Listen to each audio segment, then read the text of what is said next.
If you're at high risk for the coronavirus or the COVID-19 and you're holed up in your house, self-quarantined, if you got asthma, if you're elderly, then getting food at some point, you may be able to isolate yourself, but at some point you got to get food. And this video, we're going to talk about what's the safest way to get the food. And here's my personal opinion. This is what I'm going to be doing.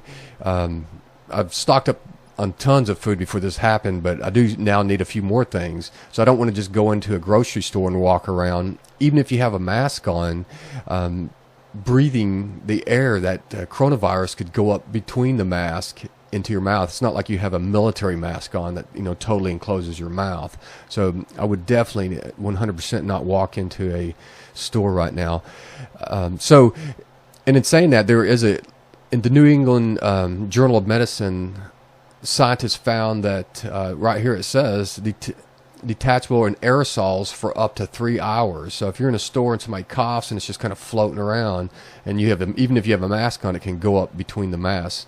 So if you're at high risk, I'd definitely just stay away from any kind of grocery store. And I personally believe, by looking at the numbers, we're on Worldometers. Look at this, closed cases. Now we're talking about, these are officially closed cases, and out of 181,000 closed cases now, look at this, 18% died. That is, this is astronomical numbers, and these numbers keep growing. I've been reporting on this for a week now, and I think on the first video report it was 14%, and it went to 15, 16, now it's at 18. So I mean, we can just hope that these numbers start coming down.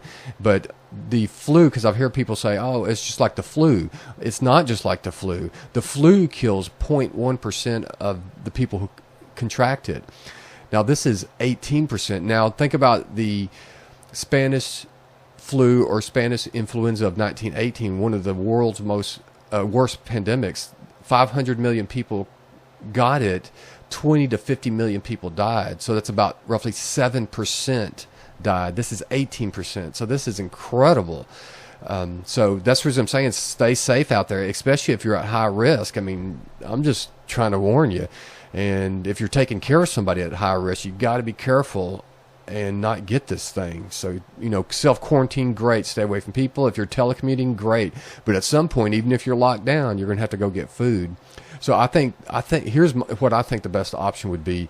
I think the best option would be go to Walmart grocery. So it's grocery.walmart.com.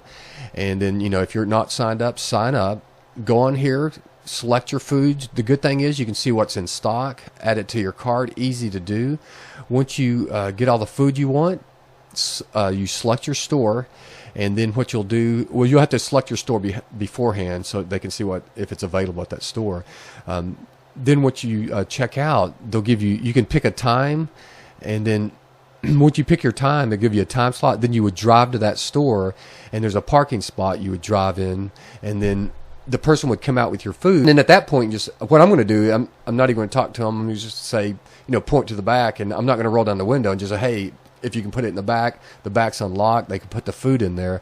I'll probably leave them some money back there as a tip, because I feel bad for these people having to work in this environment. And then at that point, you can drive home and you have a few options. So one of the options is, let's take a look at this.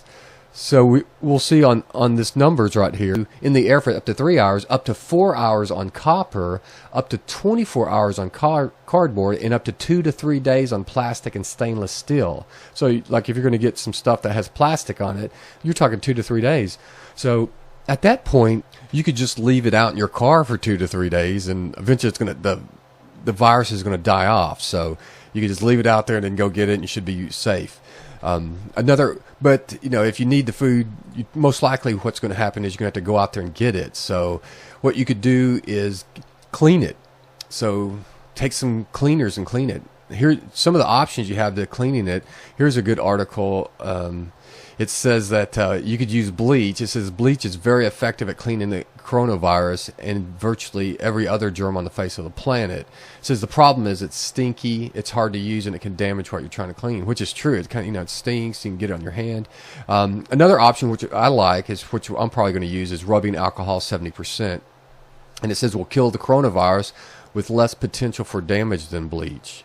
And the good thing about rubbing alcohol, you know, once you put it on, it evaporates pretty quickly. So you can just kind of clean everything off, bring it in, clean off your hands, and you should be good to go. I mean, it's, you know, that's about, I think, as safe as you can do. I think that would really substantially lower your risk of getting this thing. So if you're held up at your house, you need to get some food, I think this is the best option. I would love to hear what you're doing, what you think is the best option. How bad do you think the coronavirus is? And if you're at high risk, I think this is very important. All right, thank you for watching. Now, be safe out there.